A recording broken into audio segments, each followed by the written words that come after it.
characters drive the story. Like, we need the characters and how they act and what they do drives the story. So if you're not giving the character motivation, sometimes it makes the plot, well, not sometimes, it does, it makes the plot weaker. So I want to watch something and feel like I know this character. This is episode 57 of the Arts Academy podcast, How to Develop Character in a Story, hosted by Victor Varnado and Roxxy Haze. Hey everybody! Well, that was way too much. That makes me All right, let me bring it down a notch. Hi everybody, and welcome to Arts Academy podcast, brought to you by the New York Arts Academy. I am Deputy Headmistress Roxxy Haze, and this is Dean Victor Varnado. Yay! Thank you for joining us. Why, when I do it, it sounds like I'm introducing a little kid show. I want to sound like a grown too. What's up, y'all? Welcome to the show. You feel me? All right, but welcome.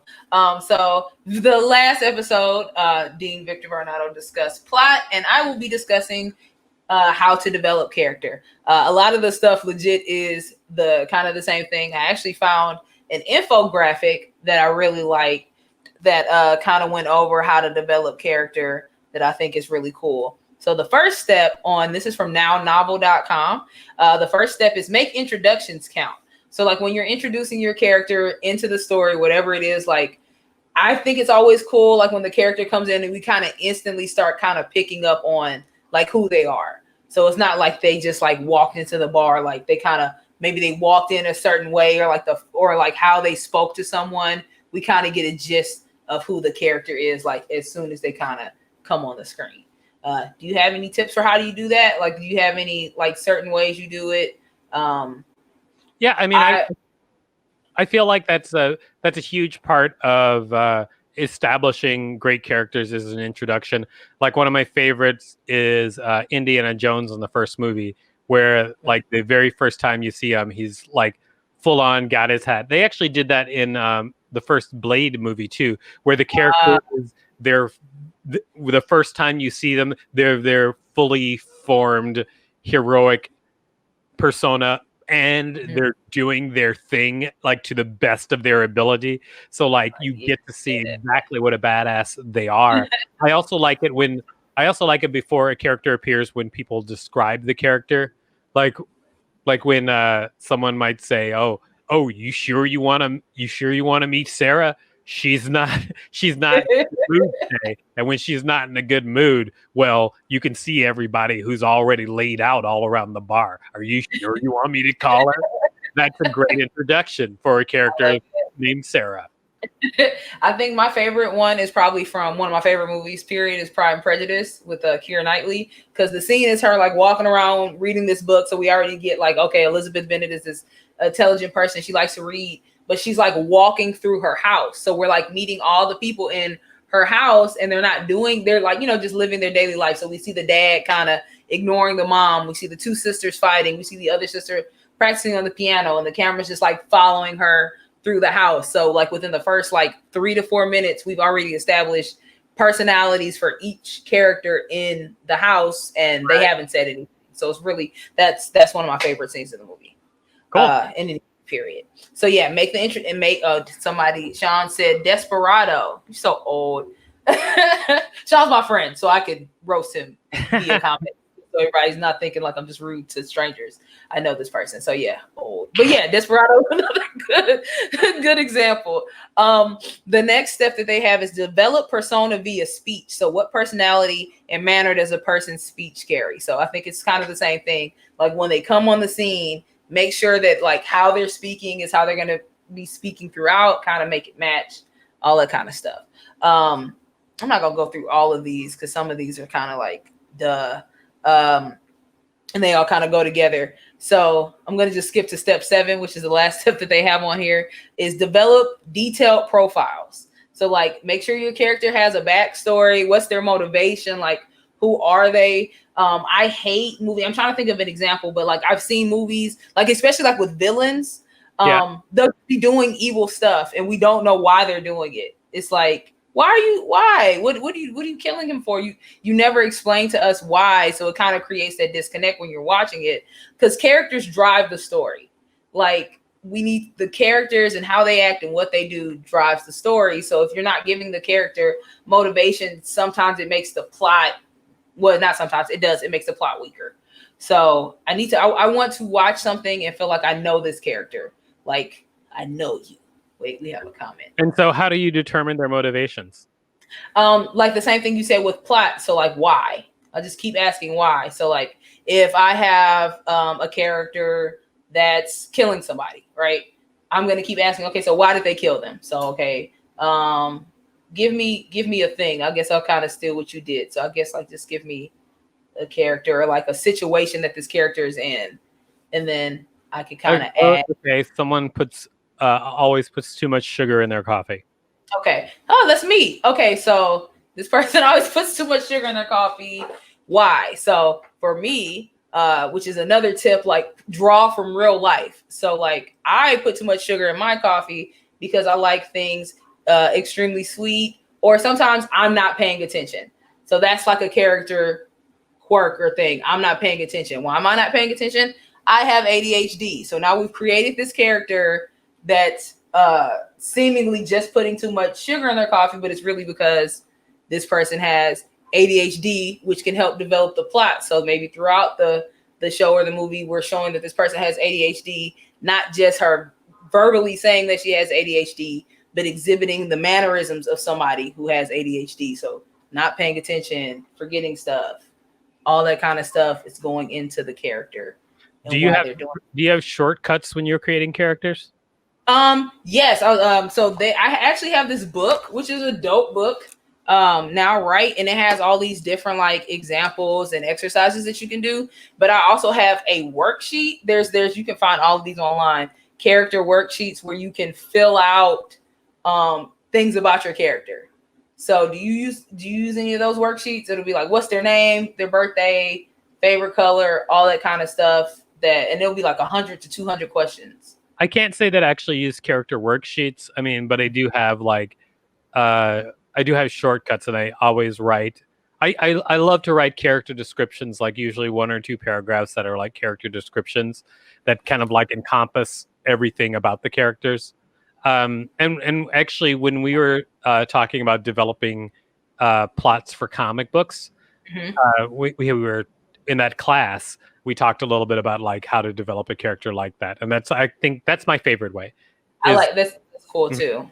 So wait, so do you usually do that before you write plot, or like do you start with plot, or do you start with character? I usually start with simple plot. Like when I was talking about a synopsis, like I'll usually get the plot to the point where I have like the broad strokes. Then I will delve into the characters before I go into the more detailed outline. Gotcha. That's cool. So you kind of go back and forth with it, and then because the characters motivate the plot. Yeah. Usually plot first, then character, then plot again. Gotcha. I mean, sometimes, but that's not all the time, but usually. Yeah, I usually start with characters just because I really just like writing characters. Unless I'm writing for something, like specifically writing for something. But if it's just something I'm writing, I like to start with the character and then kind of build from there. I'm trying to think of other ways other than worksheets that are good, like kind of shortcuts for people. I have a very good shortcut for writing characters. What's another one? I model characters off of people I know. Yeah, that always works, and then it helps to make them more well-rounded too, because it's an actual person. Yeah, exactly. So, I mean, I will model characters off of people I know, and then usually there'll be an exaggeration of one part of their personality, but I do that all the time, especially if you need to get a story going. It really, really helps. And sometimes I'll model characters off of people I know. Sometimes I'll model characters off of other characters that I know. It just all depends. Like sometimes if you're writing a story and you want a minor character to be a Han Solo type, then sometimes I will just model them off of whatever I can think of that reminds me of Han Solo. Do you tell them when you do that? Do I tell who? The person that like, hey, I'm writing this character, or like if it comes out later, do you like, that's about you? I mean, I have before. I mean, remember I did that comic book character that was based off of you like a long time, and I told you about it. So there you go. Sometimes I don't like, especially if it's like a lot of their negative traits. Mm-hmm. I don't tell them. Me and my sister didn't talk for a long time because I was writing this animated series, and it was a villain. There was a super passive aggressive villain that would like be doing stuff to people, and then when you told them about it, like they would act like they didn't know what you were talking about.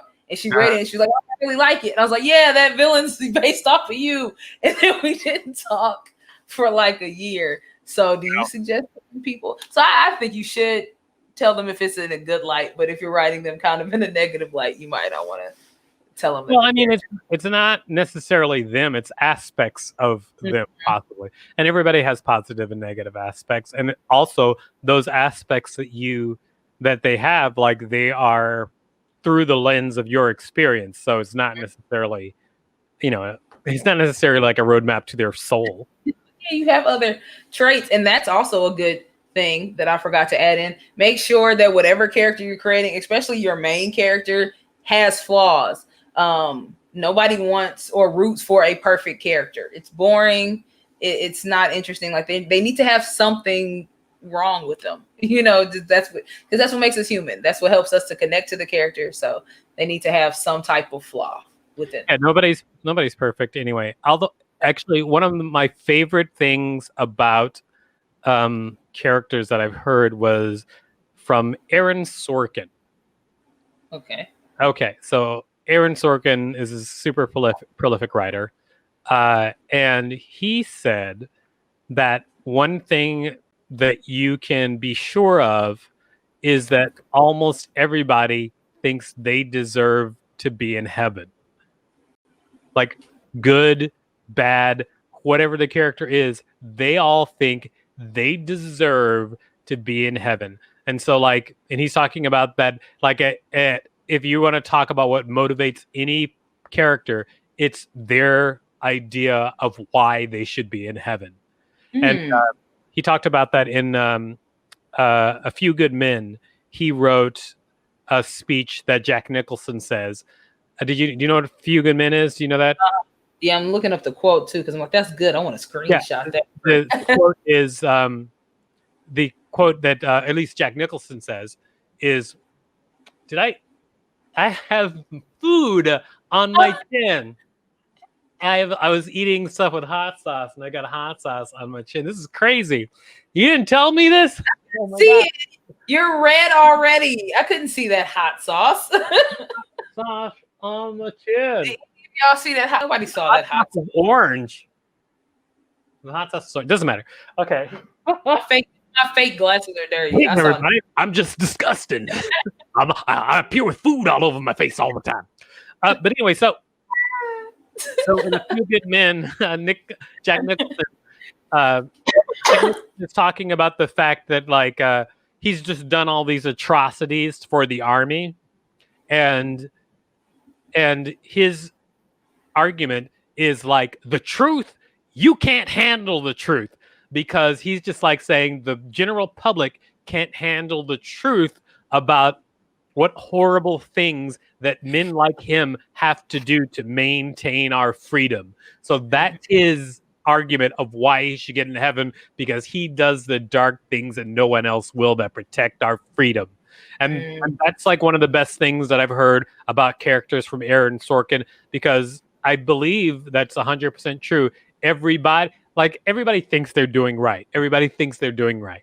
And so whatever twisted version of doing right that your character thinks, that is one of their driving things. That's dope. I like that. It is. Aaron Sorkin, thank you. Way to go, old Sorky. I also was just reading because you're the one that told me about it. The Pixar's 22 what is it? Rules of Storytelling. Yeah. Pixar and just Disney period is really, really good at just creating characters. I saw this thing that they had that was cool that I should have probably pulled up. But it's like a 4 squares thing. Uh-huh. It was basically saying how they develop their characters and the character story. It was everybody has what they need and what they want, and what you need and what you want is not always necessarily the same thing. So for their characters, the character either attains the need or does not attain the need, and attains the want or does not attain the want. They fit in one of the squares. So it was really cool. So like they were saying, like Mr. Incredible in his story, he obtained the want and the need, versus the old dude in Up, he didn't get what he wanted, but he attained the need. So that's how they kind of create their character arcs. Like, do they blah blah blah. Yeah, that's also. I mean that, and when you talk about that, that's very apparent in a lot of the storytelling. Like the most recent one where they went on, where it was like the magic one where they went to find the guy's dad. Oh, that was sad. Yeah, but then he got what he needed, but not what he wanted at the end necessarily. Exactly. Which is so great. Yeah, that's cool. So like, there's also just like so many books and things you can look up, and different exercises that you can look up on developing character. I like to look at stuff that I already like and see how they develop their characters. Kind of use that as a guide. So do you have any other stuff that you look at? I just like giving resources. So like I said, the Pixar stuff now, right? They have like a whole series for like fiction, nonfiction, specifically for screenplays, exercises and stuff that you can fill out for developing your characters. Do you use any type of books or resources and stuff? Well, I mean, I read a lot about writing in general, and then I take bits and pieces, but I always look at things skeptically, because no one person has it all figured out, and so I take things that really speak to me, like that Aaron Sorkin thing speaks to me, like the stuff that I had talked to you before about how Pixar tells stories. Some of that spoke to me. The way, what? I said you Mod Podge it, you like make it fuse together and cook it how you hodgepodge. Yeah, a Mod Podge is the glue. It's the works the same. You Mod Podge it, you glue it together. Hey, it's all the thing. But make this work. but yeah, so like I do a lot of research, and I take things that really stick with me, and those things that really stick with me are those things that usually become part of my routine, because especially if there's something that is very simple that can encapsulate a lot. So like the idea that everybody thinks they should get in heaven, like that's so specific and simple, and it really works for almost any character I can think of, because all of them are just like doing what they feel like they need to do. And so I love stuff like that. Yes. Disney. Was that for Disney and Pixar? I hope so, because they definitely are. I think they did us. Like we're they. We're the best. They're the best. Yeah. Holler. So do we have any questions? I feel like that was helpful of sorts. I think there were some pretty good things we discussed. Just make Why'd you stand by your work like that? You're just so Nah, wait, hold up. Nah, I did that. I taught that. It's just, when this ever is anything with writing, like you said before, like there's no rules. So I try to just give ideas, because I never want people to be like, well, you said I should do it like that. It's like, no, just do it. Do it however you feel comfortable. Oh, here's another thing before we go. Sometimes I like to draw the character and I can't draw. Just kind of draw them and then like write little notes on the side. Like, this person looks like they would do that. I will do that. I will do that. Like I'll do photo references for characters. Like I will, even when I'm writing something where the characters aren't fully formed or whatever, I'll use pictures or find pictures of people online that kind of look like what I think that character is, because when I look at that, it helps me determine what they would do, because I mean, as people, we make assumptions about what we see. And so if I look at the right person and my mind makes the right assumption about them, it's easier for me to write their story. Yep. That's cool. Man, writing is weird. Just being a creative is weird. We're just like making nothing and taking people's face and making it stuff. We're weird, man. Hold on. Oh, that's good. See, that's weird, Joan. We're just like pulling people's pictures offline. Like, yeah, I bet you I bet you do that, lady. Like that's just abstractly, it's weird, but it's cool, and that's just the creative process itself is really weird. But do you guys have any questions? Yes, me too. See, Joan, you're weird too, man. We're just all over here being creepy, but it's cool. So one more time, how to develop a character. Do we have any questions? It's an area gift. Which one? We do it in person. We do it in person though. Yeah, like that's like I do that too. Like I'll be at events and parties. And I'm like, oh, that person will be a really good character. Let me get this notebook. And then just writing stuff. Do you do that as well? Just like create like character studies? I do. I use people for inspiration all the time from everywhere. Do you write it in real life too? I will sketch them often. I'm a big sketching person. I sketch people. Awesome, man. We're weird, but it's cool because we make cool stuff, so they forgive you for being weird. And I think that's it, right? Sure. About people in my head all the time. We all need to go to therapy. All right, so that was the this episode of Arts Academy podcast, real life. Wait,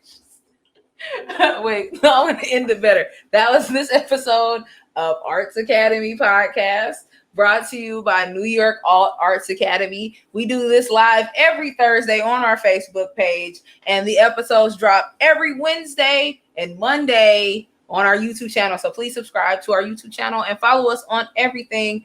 Everything is Alt Arts Academy on all social media, and we have a class this Saturday. Yeah, we do have a class this Saturday, which is an outline for making a no-budget feature film. Everything you need to know to make a no-budget feature film.